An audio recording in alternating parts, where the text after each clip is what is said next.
1. Let me know that I've done wrong when I've known this all along. I go around at the time or two just to waste my time with you. Sebenarnya saya nggak tahu, saya nggak tahu ini kadang biasanya itu potongan dari lirik, potongan dari quotes atau puisi atau nggak tahu, tapi ini lumayan bagus, artinya bahwa biarkan saya tahu kalau saya berbuat salah. Ketika saya tahu kalau semua ini ternyata ya salah, aku akan pergi dan gak akan I go around at a time or two. Aku akan pergi berkeliling sekali atau 2 kali hanya untuk menghabiskan waktu bersamamu. Itu walaupun waktunya salah, kayaknya dia tetap seneng deh bersamamu. Walaupun itu hal yang buruk dilakukan, tapi tetap suka bersamamu. Mungkin kayak gitu. Saya mulai untuk membacakan cerita yang tertulis di novel ini. Maaf kalau terlalu banyak berjawab-jawab dengan apa yang ada di otak. Dimulai. Sekali lagi, Ben memfokuskan perhatiannya pada layar laptop di hadapannya. Tapi dia mengalami masalah berkonsentrasi. Bintik-bintik keringat mulai bermunculan pada keningnya, dan kaos yang dikenakannya sudah lembab dan lengket ke punggung. Tubuhnya yang lebih dari 10 tahun ini sudah terbiasa dengan suhu lebih dingin, mengalami masalah menyesuaikan diri dengan Jakarta yang panasnya setengah mampus. Dia bisa saja masuk ke dalam rumah dan menyalakan AC, tapi dia menolak menjadi orang seperti itu, yaitu orang Indonesia, sok bule yang gak tahan sama Indonesia padahal besar di Indonesia. Akhirnya dia memaksakan diri tetap duduk di teras belakang dan memohon kepada Tuhan agar meniupkan angin untuknya. 5 menit kemudian Ben menyerah setelah sadar keringatnya sudah menetes ke keyboard laptop. Keras. Buru-buru dilapnya keyboard itu dengan bagian bawah kaosnya sebelum menutup laptop dan mendorongnya ke tengah meja. Diusapnya kedua matanya sambil mendesah panjang. Dia baru berada di Jakarta selama seminggu, yang berarti bahwa masih ada 3 minggu lagi sebelum harus kembali ke Amerika. Itu berarti 3 minggu penuh dengan kepanasan, keringatan yang sampai menetes kemana-mana, dan mandi 3 kali sehari supaya nggak mabok dengan bau keringat sendiri. Why I'm here? Gumam Ben sambil menggunakan lengan kaos yang dikenakan untuk menyeka keringat yang mengalir ke pelipis. Alright, because I'm idiot, omel Ben dalam hati. Seorang idiot yang masih stuck sama cewek yang sudah tidak dia temui selama 8 tahun. Cewek yang sudah dia hamili. Dan bukannya bertanggung jawab dengan menikahinya, dia malah meminta cewek itu menggugurkan kandungannya. Cuma karena dia gak siap menjadi seorang ayah. Bukan saja dia seorang idiot, tapi juga seorang chicken yang lari dari tanggung jawab. Dia masih ingat betul kejadian sore itu, ketika Jana datang ke apartemennya untuk memberitahukan kehamilannya yang kini dia sadari merupakan kejadian terpenting dalam hidupnya. And he screwed that up bad. You can't be pregnant, ucapnya tidak percaya. Hello, emangnya kamu pikir apa yang bakal kejadian kalau kita have sex tanpa kondom? Dia tidak menghiraukan nada sinis Jana dan bertanya, How far along are you? 5 minggu. Dia melakukan perhitungan di dalam kepalanya untuk mengingat tanggal yang tepat kapan benih bayi itu ditanamkan di dalam rahim Jana.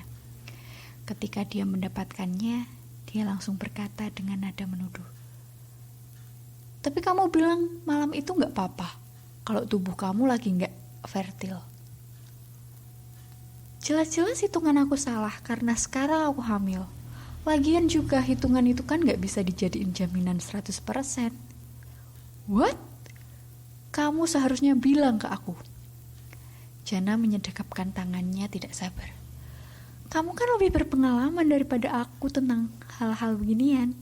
Jadi seharusnya kamu yang lebih tahu. Ben mengangkat kedua tangannya, menjalin jemarinya di belakang kepala. God, aku gak percaya kamu ngebiarin ini terjadi. Geram Ben sambil mondar-mandir di depan Jana. Ngebiar? What? Wait a second. Are you blaming this on me? Suara Jana langsung melengking begitu dia memahami tuduhan itu. Apa kamu pikir perempuan bisa hamil sendiri? Untuk beberapa menit Ben tidak menjawab pertanyaan Jana. Hanya mondar-mandir bingung. Segala macam skenario hidup berkelibatan di kepalanya. Dalam 9 bulan dia akan masuk kantor sambil mendorong kereta bayi. Tatapan menghakimi yang diberikan rekan-rekan kerja kantor kepadanya karena sudah punya anak pada usia muda padahal baru mulai kerja membuatnya panas dingin. Dia baru berumur 22 tahun. For crying out loud. Masih seorang mahasiswa di universitas dengan masa depan terbentang cerah di hadapannya. Masih ada banyak hal yang ingin dia lakukan sebelum dia settle down, seperti bungee jumping, in a Hoover Dam, snorkeling di Great Barrier Reef, backpacking keliling Eropa, dan hal-hal lainnya yang hanya bisa dilakukan seorang kalau mereka gak punya anak. Lebih dari itu semua, dia tidak bisa membayangkan betapa marah dan kecewanya papa dan mama begitu mereka tahu bahwa anak laki-laki mereka satu-satunya, harapan penerus nama keluarga yang sudah dikirim jauh-jauh ke Amerika untuk mendapatkan pendidikan terbaik, bukannya pulang ke tanah air dengan ijazah, justru dengan seorang pacar yang sedang mengandung. Damn it, this can't be happening to me. Ini sama sekali gak ada dalam rencananya. Dia seharusnya lulus kuliah dengan cum laude, bekerja sebagai konsultan manajemen di salah satu kantor paling bonafit di Amerika, dan baru setelah karirnya mapan, dia akan memikirkan pernikahan. Dia bisa melihat masa depannya satu persatu terlepas dari genggaman, dan itu membuatnya panik. Hanya ada satu solusi untuk ini semua. Bayi dan mencapai cita-citanya tidak bisa hadir dalam kehidupannya pada saat bersamaan. Dan karena dia tidak mungkin mengesampingkan masa depannya, maka satu-satunya jalan adalah untuk mendelete si little fucker yang memutuskan bahwa dia ingin hadir sekarang, bukannya 10 tahun lagi, dan menghancurkan kehidupannya. Dia hanya harus meyakinkan Jana agar menyetujui rencananya ini. Ben berhenti mondar-mandir dan menatap Jana. Jan, kamu harus gugurkan kandungan kamu, ucapnya. Jana tidak langsung membalas. Hanya menatapnya dengan mata terbelalak saking kagetnya. Ben berlutut di hadapannya dan merangkum wajahnya dengan kedua tangan. Aku gak akan bisa kerja dan mengurus bayi pada saat bersamaan. Dan kamu tahu sendiri kalau bayi itu perlu biaya. Biaya yang kita sama sekali gak punya, bujuk Ben. Jana menggigit bibirnya dan berkata pelan, kita bisa. Bilang ke mami dan papiku. Dan diomeli habis-habisan sama mereka, potong Ben ketus. Come on Jan, kamu gak mungkin senaif itu kan? Mereka akan menggoreng kamu hidup-hidup kalau mereka tahu kamu hamil di luar nikah. Kamu bahkan gak pernah cerita ke mereka tentang aku. Dia kembali berdiri, memaksa Jana mendongak agar mata mereka bertemu.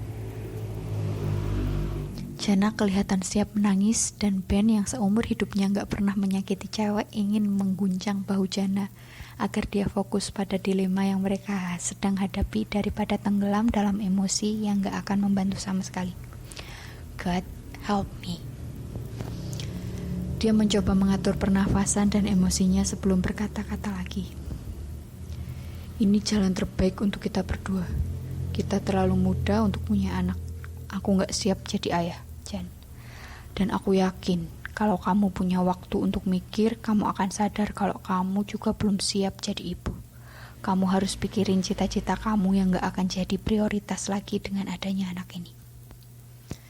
Tapi aku cinta sama anak ini, Ben. Ini anak kita, hasil hubungan kita, rengek Jana. Dan kesabaran Ben yang memang sudah tipis habis sama sekali mendengar rengekan ini. Tanpa bisa mengontrol diri lagi dan mulai meneriaki Jana. Gimana kamu bisa cinta sama dia? Kalian bahkan belum ketemu. Aduh Jan, bisa gak sih kamu buka mata kamu ini? Ben menunjuk perut Jana. Ini cuma kecelakaan, our fuck up, yang seharusnya gak pernah kejadian. I can't believe you just killed our baby dad, teriak Jana. But it is a fuck up. You and the baby are fuck up, yang sekarang sedang berusaha menghancurkan hidupku. Ben balas berteriak tidak kalah kerasnya. Ben tahu, omelannya sudah kelewat kasar ketika Jana langsung bangun dari sofa dengan tergesa-gesa dan meraih ranselnya sebelum menuju pintu keluar. Jan, Ben berusaha menarik lengan Jana. Don't touch me, teriak Jana sambil mengibaskan sentuhan Ben dan membuka pintu apartemen. Udara dingin langsung menerpa, tapi Jana sepertinya tidak menyadarinya karena dia tidak menggigil sama sekali. Babe, I'm sorry, I didn't mean it. Ben sekali lagi meraih lengan Jana yang kini menyentakkannya. Yes, you did. Jana, please. Jana langsung berbalik dan mendesis sambil menunjuk wajah Ben dengan jari telunjuknya. Kamu pikir we're fuck ups? You know what? Fuck you, Ben. Fuck you. Ben hanya bisa menatap Jana dengan mulut menganga. Inilah pertama kalinya dia mendengar Jana menyumpah. Jana adalah jenis cewek pemalu yang selalu bertutur kata lembut. Satu kata yang tepat untuk menggambarkannya ketika dia pertama kali bertemu dengannya adalah innocent. Itulah kualitas yang membuatnya tertarik dengannya. Tapi lihatlah dia sekarang, menyumpah kiri kanan. God, dia seharusnya tidak pernah menyentuhnya. Dia tahu dari awal bahwa dia cowok yang dikenal sebagai man war kampus karena sudah tidur dengan hampir setengah populasi murid perempuan. Tidak berhak mendekati Jana dan itu tidak menghentikannya dari menginginkan gadis itu. Dan lihatlah apa yang terjadi sekarang.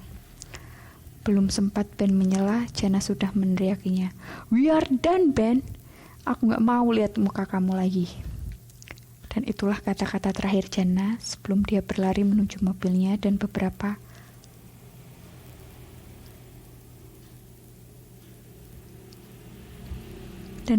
detik kemudian tancap gas keluar dari pelataran parkir apartemen. Itu adalah terakhir kali dia berbicara sambil menatap muka dengan Jana. Berkali-kali dia berpikir bahwa kalau saja dia mengatasi masalah itu dengan lebih baik, maka Jana mungkin masih berada di sisinya sekarang. Bagaimana mungkin dia dengan mudahnya menyalahkan Jana atas apa yang terjadi. Dan dia sudah memanggil Jana dan bayi mereka fuck up. Bagaimana mungkin dia bisa mengucap itu pada orang yang dia cintai dengan sepenuh hatinya. Satu pergerakan pada sudut matanya menarik perhatiannya. Om Ben, teriak Erik, keponakannya yang berumur 4 tahun. Stop dulu ya. Jadi, tadi adalah flashback ingatan dari Ben tentang masa kuliahnya saat dia putus dengan Jana karena Jana mengandung dan pergejolakan batinnya karena dia belum siap untuk menjadi seorang ayah. Diceritakan tadi di awal kan bahwa si Ben ini masih berada di Jakarta mengurus pekerjaannya, begitu ceritanya. Dan ini tadi ada teriakan yang meneriakkan Om Ben, teriak Erik keponakannya, berarti dia sudah kembali ke dunia nyata sekarang. Saya lanjutkan.